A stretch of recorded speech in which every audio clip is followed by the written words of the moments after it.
So today we're going to be talking about simply Gongfu, simplifying your Gongfu tea practice. But before we get into that, we need to examine what is Gongfu tea, why Gongfu tea, why not Western tea, or when is Western tea, right, appropriate, okay? So, we're starting off with Western versus Gongfu. What are the benefits of each? So obviously, if I'm sitting here with a mug, this is obviously a lot bigger, twice the size of the Gaiwan that I have sitting here. So obviously for convenience, right? If you need to drink a lot of tea or you want to bring it with you and you're not able to sit down for a proper Gongfu session, of course, drink some tea Western style, right? There's nothing wrong with that. But when you want to get the best flavor out of your tea, right? When you're drinking your higher quality teas, if you're drinking Western tea, sure, toss some sugar in it, put some creamer in it, do whatever you want to do. You're not going to do that with this though. Right? The quality of tea that you're using is typically going to be better. And again, the flavor and the experience is going to evolve over time when you're drinking tea Gongfu style. So what is Gongfu tea? It's simply the best way to get the most flavor out of your tea, right? So you're going to take this skill that you have in brewing to get the best flavor out of your tea. That's it. That's all it is. That's all it really breaks down to. It's not a ceremony like a Japanese tea ceremony. It's just a practice, right? It's a practice that we use to get the best flavor out of our tea. Now, I do have to say, we are specifically talking about tea from Camellia sinensis plants, right? So there are a number of things that we call tea in English that aren't actually teas, in fact. Tisanes or herbal teas, for example, right? So chamomile, mint, hibiscus, rooibos blends, right? Those aren't actually tea. Those are herbal teas or tisanes. In order to drink Gongfu tea, you really want to be drinking with a tea from a Camellia sinensis plant. White tea, green tea, yellow tea, red tea, oolong, pu'er, right? And the reason for that is they're natural, but they also have a much longer life to them. So if you were drinking an herbal tea, and I've tried, right? I've tried drinking different herbal teas out of my Gaiwan through several steeps. They don't really hold up to the test. They're really good maybe the first time, but usually they kind of fall off after that. Maybe you get 2 or 3 steeps, but you're never gonna get 5, 10, 15 steeps, right? Like you will on a nice old pu'er. So you really have to be using Camellia sinensis teas, right? Not tisanes or herbal teas when you're doing tea Gongfu style. So why drink tea Gongfu style? Or why drink tea in general, really? Obviously, there's the taste, right? Do you like the taste of tea? If you say no, I'm sure I have a tea for you that I could find that you'd like. But that's besides the point for right now. The company of others, right? Gongfu tea is slow in its nature, and you're doing several steeps, and it's very personal because it takes skill to actually go through and do. It takes skill and it takes time. And so that creates a great environment for sharing in the company of others. And then, of course, tea's just delicious, right? It's just great. Like, why would you not want to sit down for a nice tea session? I don't know. And tea transforms, right? Because it's natural, it changes and ages over time, which is really cool, right? It's really cool that it changes over time. Not all teas, right? Some teas, have shorter shelf lives and they don't really transform. But like, for example, white tea, they have a very famous saying in Chinese, right? 1 year tea, 3 year medicine, 7 year treasure. Because it evolves over time, and basically the idea is that the culmination of those 7 years, it's the best that tea is going to be, but it's very different than what it tastes like in its first year. So tea transforms over time. And you wouldn't notice that if you were just tossing it in a mug, pouring some boiling water in, and then drinking it an hour later. So what does Gongfu mean? So Gongfu, literally translated from Chinese, just means highly skilled, right? Very similar to a word that we've transliterated into English, Kung Fu. So Kung Fu doesn't actually mean martial arts, it just means highly skilled. We've transliterated it to mean martial arts, but Kung Fu and Kung Fu are the same, they're the same word, it's just transliterated. So what does that mean for your tea practice? Well, we're doing it in a skilled way. It does take some skill. I remember the first couple times that I tried using a Gaiwan, I would burn my finger with the steam from the Gaiwan, or trying to find that optimal tilt angle before you pick up the Gaiwan, right? It's not something that's natural, right? It takes practice, and there's an appreciation for that in the host who's pouring the tea, which is really cool because Everyone at one point starts on the other side of the table, receiving, being served. And then at some point you transition to serving, whether it's yourself or serving others. There is this cyclical transition of Gongfu tea, this kind of master-student relationship. That's really cool. It's really cool. All right, now let's get into the main topic. What are the essential pieces of teaware that you need for Gongfu tea? Now, obviously, I kind of cheated. I already put them all on the table for you, but I want to talk about why I selected these specific pieces, and why these are really your most fundamental pieces for Gongfu tea. So first of all, let's think of other drinks. Unlike coffee, it's not complicated. If you want to make, look at all the Instagram videos of people making coffee. There's so many steps, so many pieces, so many different machines and contraptions to make good coffee, and yeah, it's delicious. But it takes a lot of effort. This I can just pack up in a small little box, be on my way. Really, the biggest difficulty that I have in going to, brew Gongfu tea somewhere is, do I have access to water, and do I have a kettle, right? Now, water kettle, yeah, sure, I'll give it to you. It's a little bit out there. I do have a collapsible kettle that I bring with me. I toss it right in my backpack, and I have it with me all the time. That and a small little box, and I can be on my way to brewing tea in an amazing way that I just couldn't do, like if I had coffee, for example. What about wine? So wine, yeah, there are plenty of great wines, but think about how expensive one bottle of wine gets if you want a really high quality wine. Even with very, very expensive tea, it's just not quite in the same range. A tea cake, think about it. A tea cake, over 300 grams. 30 sessions that you're gonna get with it, right? Compared to one wine bottle that you're gonna get one, if there's 5 people, maybe you go through 3 bottles.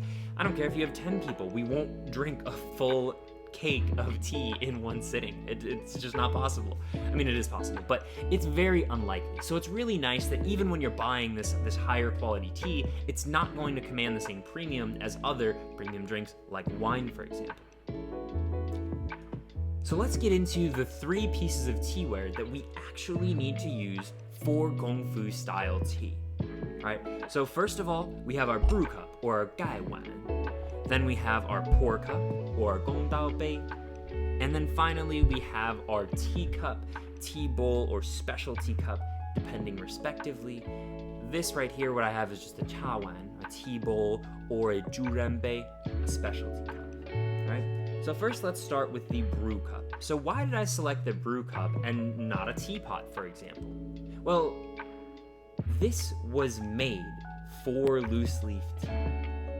It was designed and cultivated and made specifically for loose leaf tea. You can't say that about other things, right? So I have some Milky Way in here that I was drinking from this morning, and it fills up the whole gaiwan, but then I can just dump it out very easily because it's just functionally a bowl, right? It's a bowl with a lid. Now, that doesn't mean that there's not any craftsmanship in it. That doesn't mean that it's not intricate. It's beautiful in its simplicity, which you can't say for all things. Now, if you want to talk about a teapot, a stoneware teapot, for example, like this Nishing pot that I have here, it's great, it's beautiful, the craftsmanship is amazing, but it's not simple. There's a lot of effort that goes into the crafting of it. There's a lot of effort going into the type of tea that I can drink from it because it's gonna pull flavor. There's so many considerations. The filter, the type of tea you're drinking, the balance, how you're gonna hold it with different teapots. There's so many considerations. With a gaiwan, you don't have those. It's simple, it's elegant, it pours fast, right? That's another thing with teapots, they take a long time to pour. Even a fast teapot is still gonna take more than 5 seconds to pour. With a gaiwan, you flip it upside down and boom.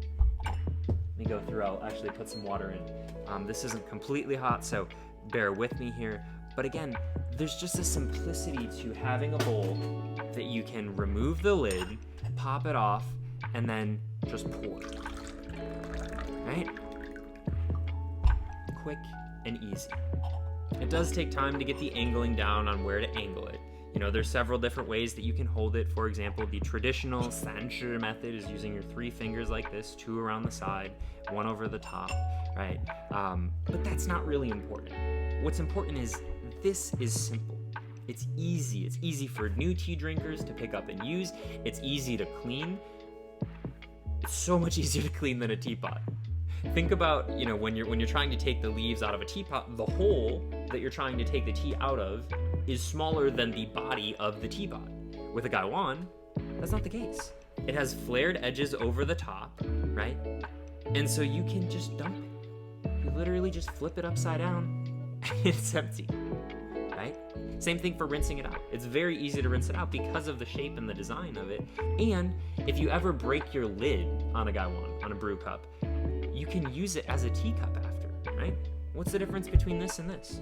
Yeah, it's a little bit bigger, but functionally nothing, right? Because it is a covered bowl. That's the transliteration or the translation of gaiwan is literally gai or gaizi is the lid and wan is your bowl.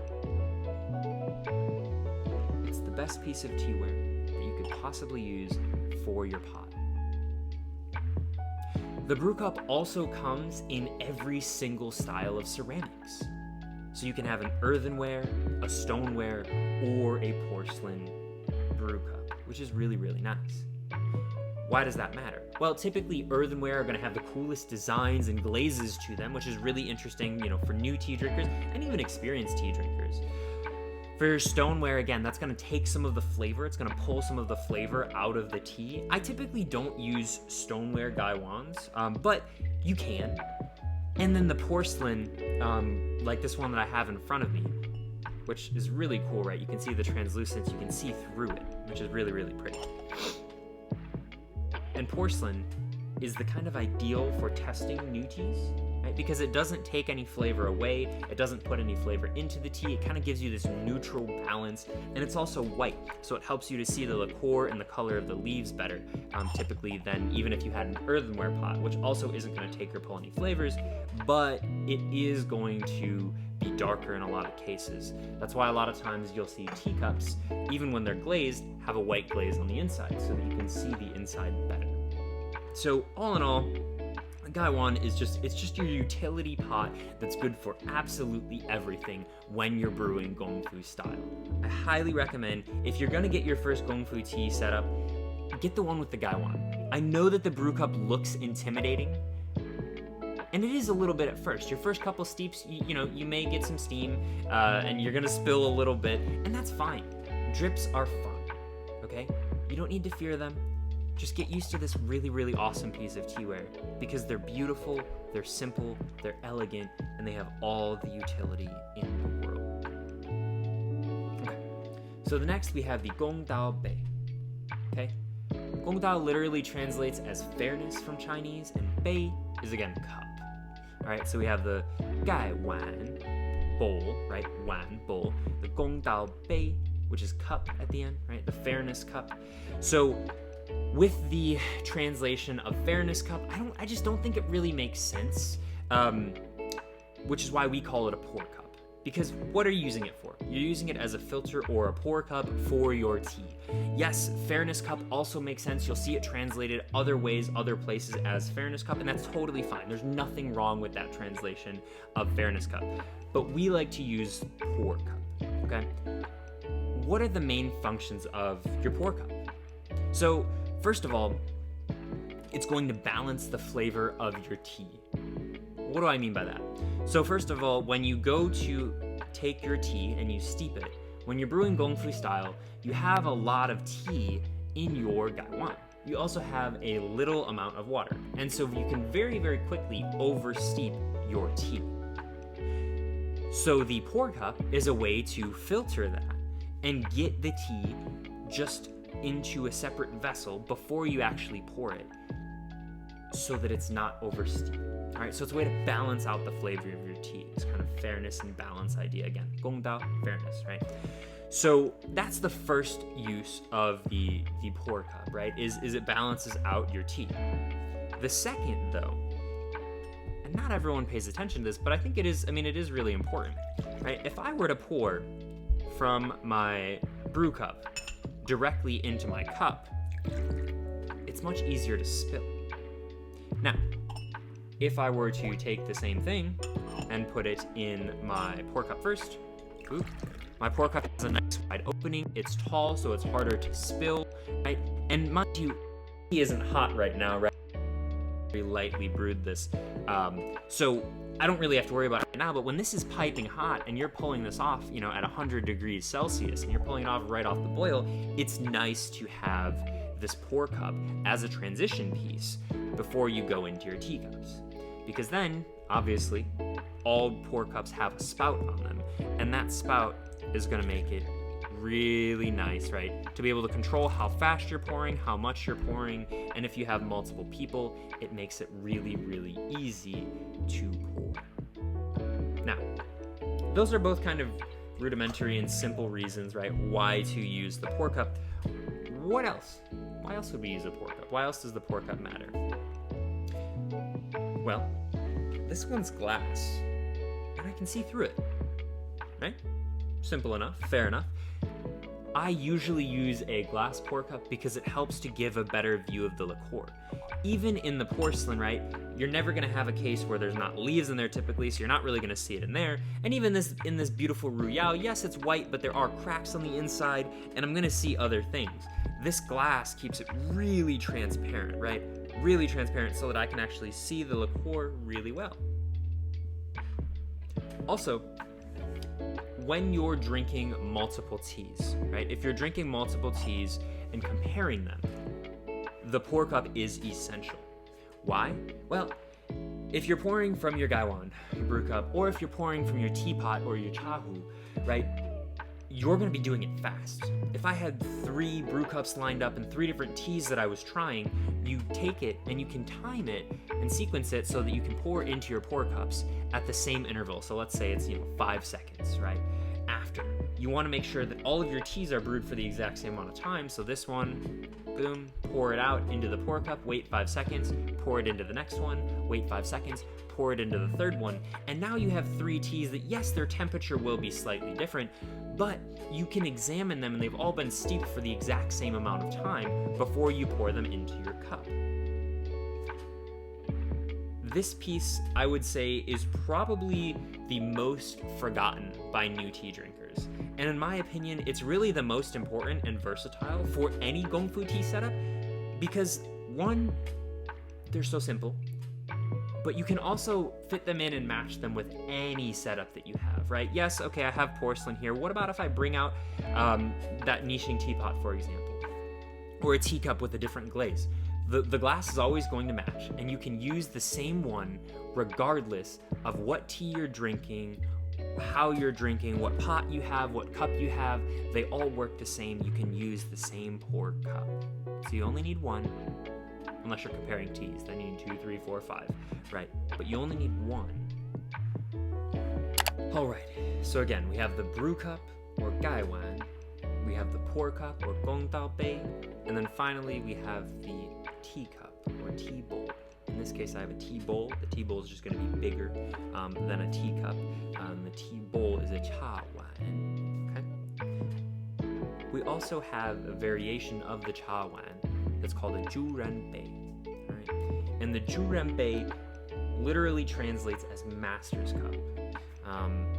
It's kind of weird, it's kind of hokey. We don't really like it, so we use the term specialty cup.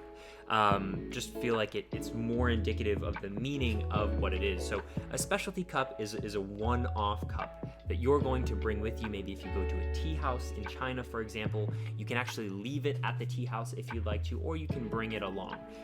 One of my favorites is actually, it's hand etched with characters on it. It's wood fired and no glaze on the outside. It has glaze. It's absolutely beautiful. This is where you get really the highest level of artistic talent, is in a jurenbei, or a specialty cup.